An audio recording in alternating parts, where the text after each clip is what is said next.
Kathy and Elliot Lewis on stage.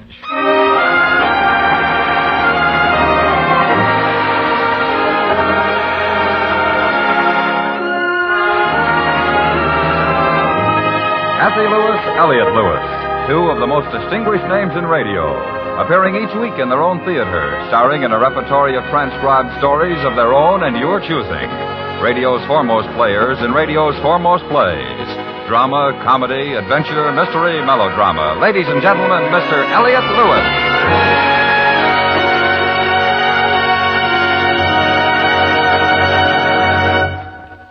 Good evening. May I present my wife, Kathy? Good evening. And may I introduce our guest this evening, Bob Sweeney. Hello. Bob is a comedian and writer of comedy to most of you listening. But tonight he's done something a little bit different, and we thought it would be nice if he told you about it himself. Thank you.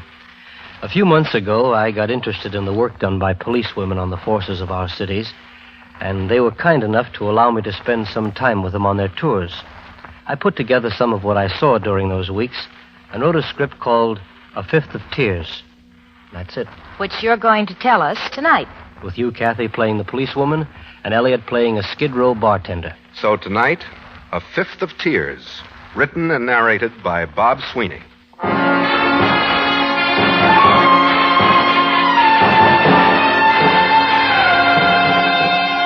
Tonight, it's the night watch out of Georgia Street. 5:30 in the evening till 1 in the morning. We patrol areas of high frequency in the heart of our city. Parks, bowling alleys, depots, penny arcades, cheap movie houses, Skid Row, burlesque strippers, and gin joints. And any other places the men and women of our city choose to commit their acts of violence upon themselves and their children. Right now, it's roll call at Georgia Street. It's 4:45 p.m., the end of a day for some, the beginning for others. Now, here are the missings. You're late, Martin. Sorry, my sitter was late. All right. You ready, ladies? Yeah, fine. Juvenile escape, Donald Brown, male, Caucasian, escaped from Whittier. 67 inches, bright red hair, shaved off, blue eyes. Has small mole left cheek, scar on back of neck, scar on lower lip, tattoo between second and third fingers, right hand. Wore regulation blues. Missing juvenile, Dave Bushy Slate, male, Caucasian, 15 and a half years, 5 feet 6 or 8. Last seen September 7, 1952, getting a truck ride on fast freight headed toward Los Angeles from Salem, Oregon. That's it for tonight. Any questions? Martin, may I see you in my office, please? Thank you, ladies.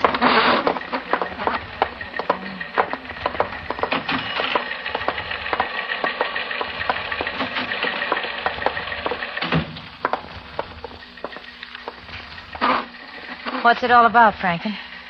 Why don't you pull that chair up to the desk? Right. Now, huh? Cigarette? Yes, thanks. Here. Thanks. What kind of a B-girl do you think you'd make? So that's it. Mm-hmm. You need another light here. Thanks. Where do I do this? Main Street, north of 4th. Just once. Why couldn't it be the Coconut Grove or Ciro's?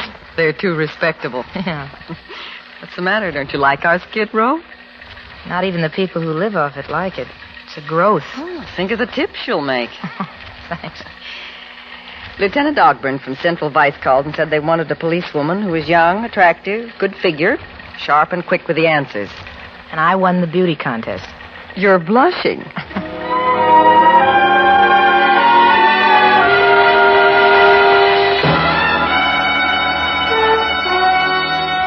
Tonight promises to be interesting.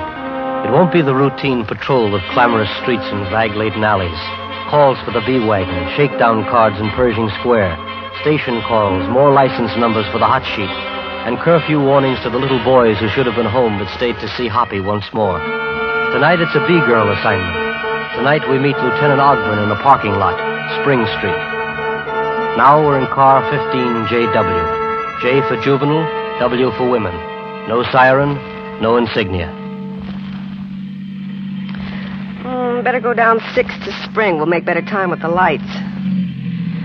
That signal was out of order back there. I'll get it. What was the corner? Olympic and Flower. 15 JW, reporting a VO signal at Olympic and Flower, KMA 367. 15 JW. Roger. What have they got you doing tonight, Laura? I am a bee girl. Fancy. These things always scare me. Me too.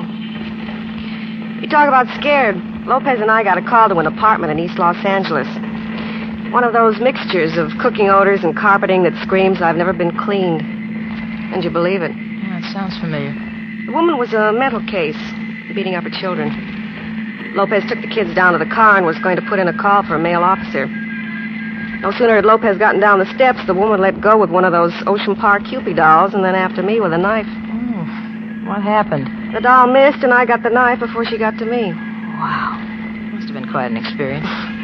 Putting it mildly, yes. It's the kids that get you, though. There's Gertie begging again. Should we stop and see her? I don't think we have time. It's 5:45. I'm due now. She must have just got out. I think this is your block. Right. 15 JW. Go to your station. 15 JW. Roger.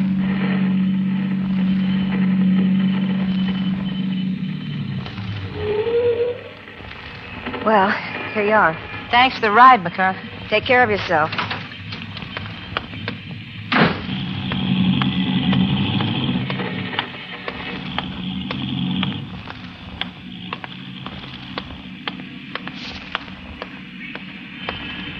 Lieutenant Ogburn? How do you do, Mrs. Martin? Get in. Mrs. Martin, do you know Sergeant Bergman? I know Sergeant Bergman. He worked with my husband. How have you been, Fred? Fine, Laura. Yourself? Just fine. How's little Bill? Wonderful. All right, Mrs. Martin. How much do you know? Just what Sergeant Franken told me. I'm to be a bee girl. That's right. And here's the rest of the story. It's a place called the Three Jacks Club. We suspect them of violation of Section 61 of the ABC Act. Have you worked bars before? No, sir, I haven't. Well, violation of 61 is waitresses encouraging patrons to purchase drinks. I see. This Three Jacks is on Main Street between 5th and 6th.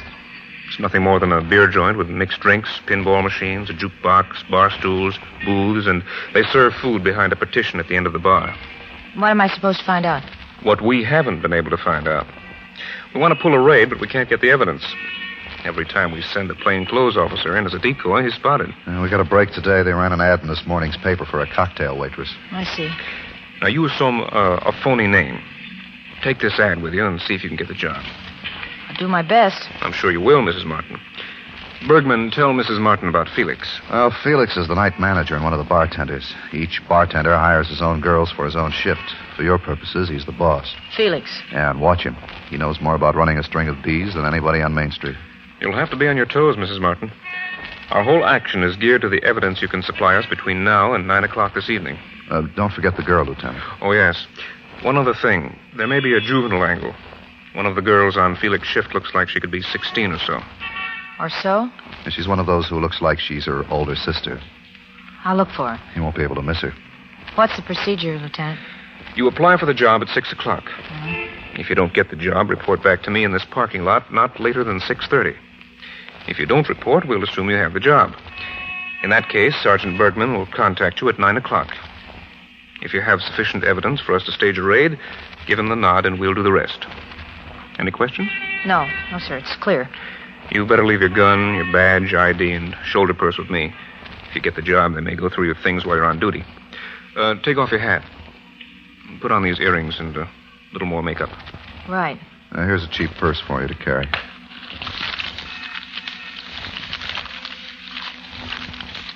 There. Here's my gun. I'll hold it for you. And the shells. You all set? All set. I have 5:51 and 30 seconds now. I have 5:51 and 40 seconds now. We're only 5 off. That's close enough. Good luck and be careful.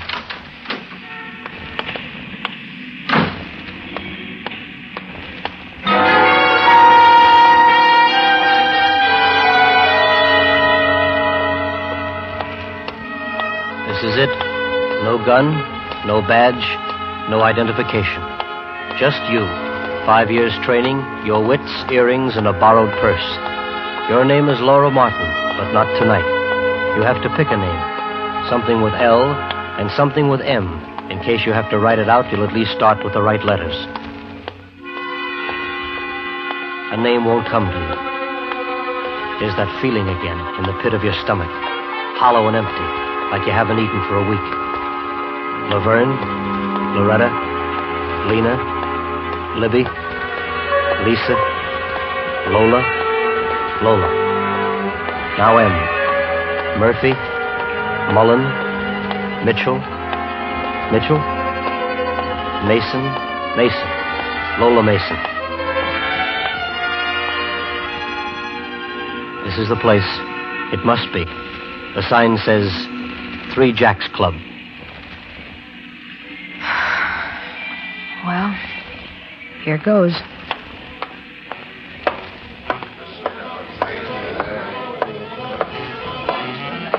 Pardon me? Huh? Are you Felix? Who wants to know? I understand you have a job open. What kind of a job? Cocktail waitress. How do you find out? Straight bourbon, Coke chaser, and a double scotch over rocks. See Ralph, I'm busy. Ralph, straight bourbon, Coke chaser, a double scotch over rocks. I saw the ad in the paper. You ever worked in a bar before? No, but I catch on fast. You do, huh? You want to work days and nights? Nights. Why? Well, I go to school. My girlfriend's getting a night job. We thought it would work out better for the apartment we have. Mm-hmm. Stand back from the bar. Mm-hmm. Unbutton your coat. What school you go to? USC.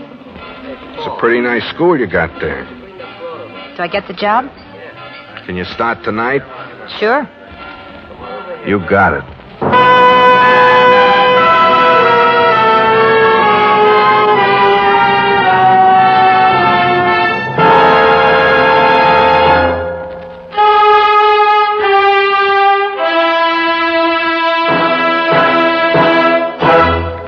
You are listening to Kathy and Elliot Lewis on stage. Tonight's play, A Fifth of Tears. This Saturday, CBS Radio's Gangbusters begins a 4-week series on police activities against a dangerous criminal gang of the Pacific Northwest. G-men and local authorities had to work together, and the hunt was hard, in a manhunt against one of the 10 most wanted criminals that left them to uncover a crime network involving many desperate operators. This Saturday night on most of these same CBS radio stations, hear Gangbusters name the names, places, and events in this exciting true police case, one that takes us back several years for one of America's most exciting manhunts.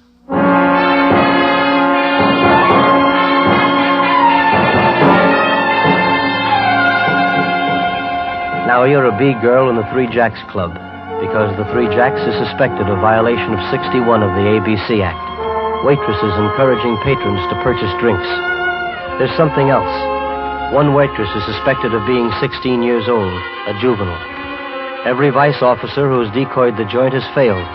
There's something wrong. Now it's up to a policewoman. It's in your lap. From now until 9 o'clock, it's up to you. And you know it. Lola, you get $45 a week. You work from 6 until 2 in the morning. Keep your tips. You start out as a bar girl. What school did you say you're going to? USC. And you work just behind the bar till you're on the ropes. All right. Now get this, it's important. You serve nothing but beer. No mixed drinks, just beer. Where'd you say you're from? I didn't say. If some guy wants a mixed drink, you get it from either Ralph or I. Got it. Here's the beer. These are the glasses. Here's where you put the money. All of it. I understand. Where are you from? Ohio.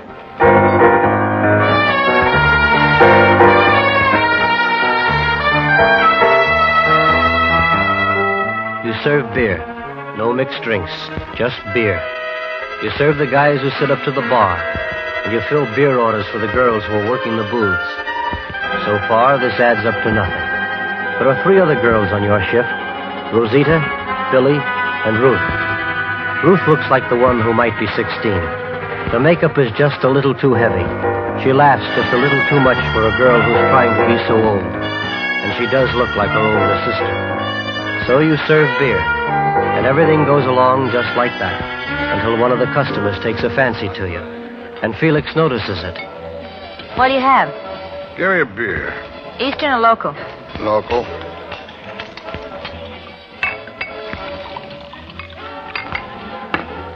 $35. Yeah. Here, keep the change. Thanks. Boy. That first gulp is really the one. You looked like you enjoyed it. You're a new one, aren't you? Yeah. I started tonight. You know, What are you drinking? Sorry, Ruthie, I am talking to the new one. Okay. You're going to get me into trouble. Listen, in this joint, everybody's fair game, and right now you got me. I'm touched. I'm safe. You don't know so much as these other dames. I might go home with a few bucks. That isn't that bad. Listen, when Felix gets finished with you, you'll be able to smile the silver right out of a guy's teeth. And he'll love every painful minute of it. Why do you come in here? Have you ever lived in the Skid Row room? No. Some rats have better sewers. Why don't you climb over the bar and sit next to me? I'll buy you a drink. I don't think Lola, take these drinks over to Rosita and the guy in the corner. Okay. Hey, that new one's pretty cute, Felix. My girls are the best. All right. Good night. Where you going? She'll be back.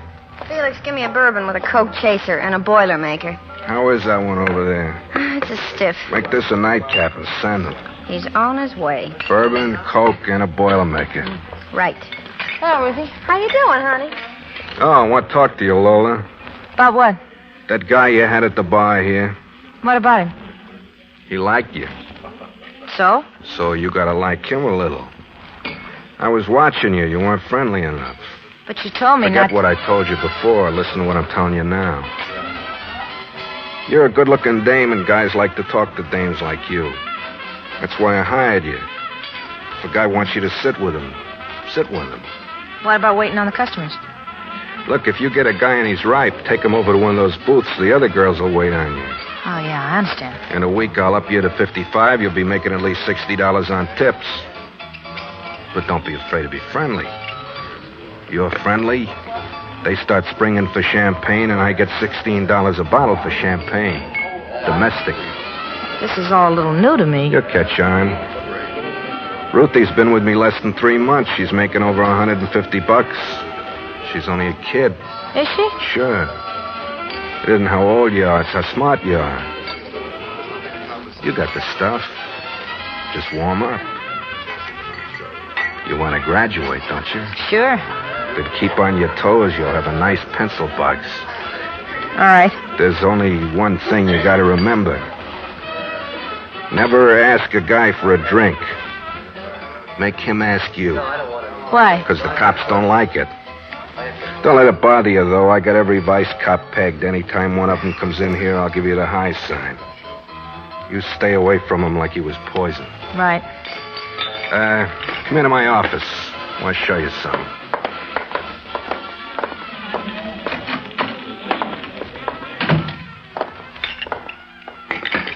Going to show you how to drink. What do you mean? How do you think my girls stay sober, drink until 2 in the morning? I don't know. I'm going to show you. When you're with a guy and he's springing for drinks, let him order what he wants. But you always order a straight shot of whiskey with a Coke chaser. Why? I'm going to show you. You take the Coke chaser in the hand that's nearest to the guy.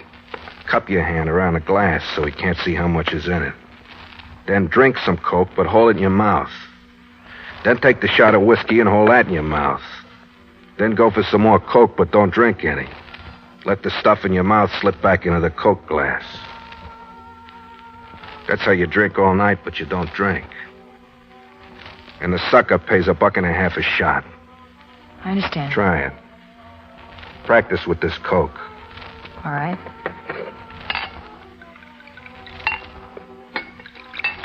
That's it. Now take a sip of Coke. Hold it. Now kill the shot. Hold it. Now go for some more Coke, but let it all slip into the glass. There. How's that? Lousy.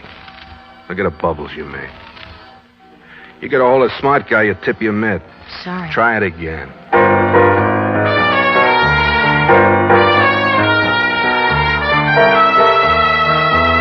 So you try it again, and again, and again, and again, until you get it so smooth it's like syrup running into the glass.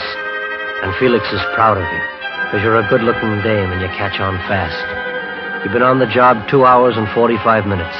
It's 8:45. You've been promoted from bar girl to full-fledged B girl. The department likes its girls to move ahead. Sergeant Franken will be proud of you. There's one more angle to cover. A talk with Ruthie before Central Vice moves in for the raid. Rosita says she's in the ladies' room. Hi, Ruthie. Hi, honey. Can I borrow your lipstick? Sure. Hand me one of those paper towels, will you? Here you are. Thanks. I'll put on some fresh makeup. What color do you want? I have a choice. Honey, I have them for every mood.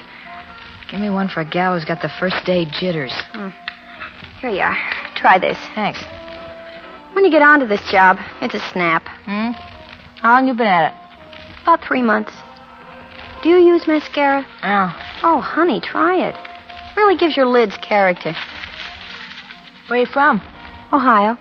Canton. I'm from Toledo. No kidding. Yeah. Did you ever know a boy named Fred Tarantino there?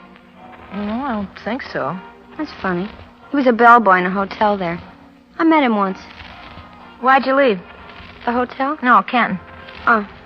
My old man and my mother split up. How do you like these doe eyes?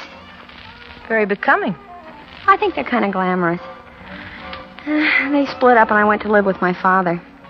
And he marries a dame 4 years older than me. I couldn't stand being bossed by a chicky stepmother. So I got on a bus and came to Los Angeles. Does your mother know? I don't know. I'm using a phony name anyway. Like your earrings. Thanks. How is it working for Felix? Oh, it's all right. You make good money. He keeps his hands off you.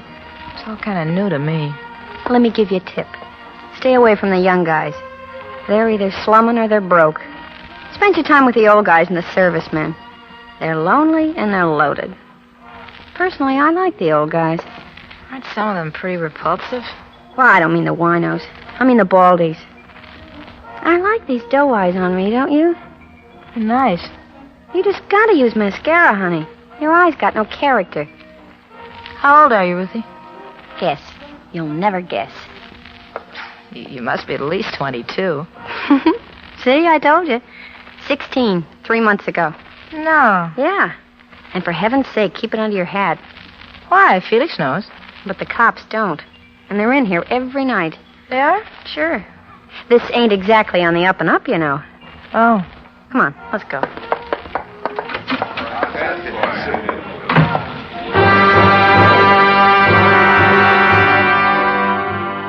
You'd better go. 3 minutes to 9. Your contact from Central Vice will be here any minute. You're ready. The evidence is complete. The Three Jacks is employing waitresses to encourage patrons to purchase drinks. A juvenile is employed. A runaway from Canton, Ohio, who has the world by the tail. Just a matter of minutes now till a button's put on this. Then the crime reports, and home to your little boy. Lola, Yes? go get yourself something to eat. Eat? Yeah. I'm not hungry. It's almost 9 o'clock. You've been on 3 hours. You have to eat something. Can't go all night without eating. Felix, I know you got first night jitters. Now go eat. Eat something. Go on, go eat.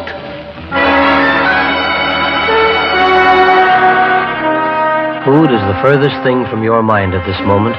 But until you make your contact, you're the new girl who was hired tonight. And if Felix says eat, you eat. So you go behind the partition, which cuts off your view of the Main Street entrance. It's a question of your eating A piece of pie and a cup of coffee, quick, please. Eating a piece of pie and a cup of coffee faster than you've ever eaten a piece of pie and a cup of coffee in your life. 9:01. A few fast bites and a couple of gulps, and back you go, hoping you haven't missed your contact. Honey, see that guy going out the door? I see him. That's one of the cops I was telling you about. Lola? Honey, where you going? Lola? Hey, Lola! Were you looking for me, Sergeant? Laura, I thought... I know. Did you get the evidence? Yes, sir. Violation of 61, and the girl's a juvenile. Nice work. Get your hat and coat.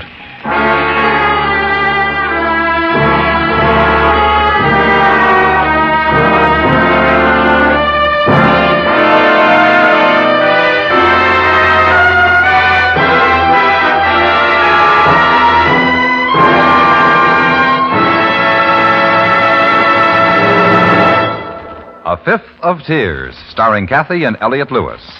In a moment, Mr. and Mrs. Lewis will tell you about next week's play. Tomorrow night, you'll want to hear John Lund as yours truly, Johnny Dollar, taking on an insurance investigation he calls the Underwood Matter. The question of interest to yours truly is whether a certain policyholder was killed, died a suicide, or had an accident. See if you can beat Johnny Dollar to the punch tomorrow night on CBS Radio. Also tomorrow night on most of these stations, try your wits against those of Mr. Keene, tracer of lost persons, investigating the case of murder and the haunted farm. And now, Kathy and Elliot Lewis.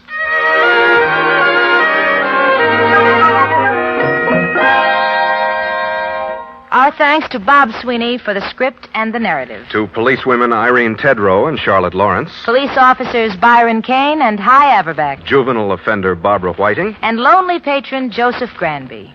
Next week, a very unusual story about daydreaming. It is titled Call Me a Cab. Its author, Shirley Gordon. And its premise, the quick, fanciful dreams of two strangers sharing a rainy afternoon. So until next week, thank you for listening. And good night. Good night.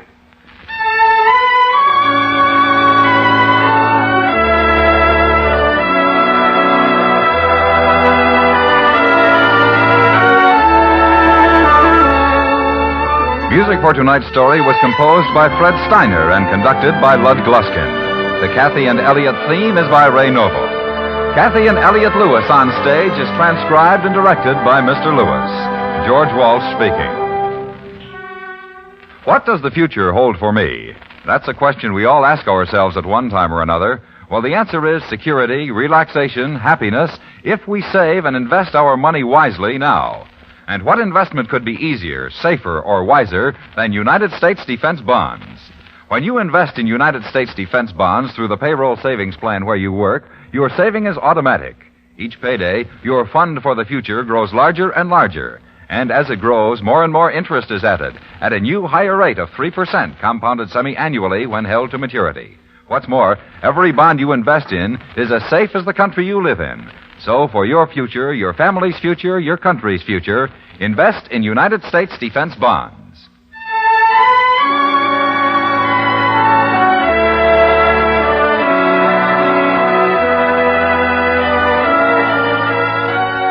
Join us again next week for Kathy and Elliot Lewis on stage. And remember, Friday night there's music in the air on the CBS Radio Network.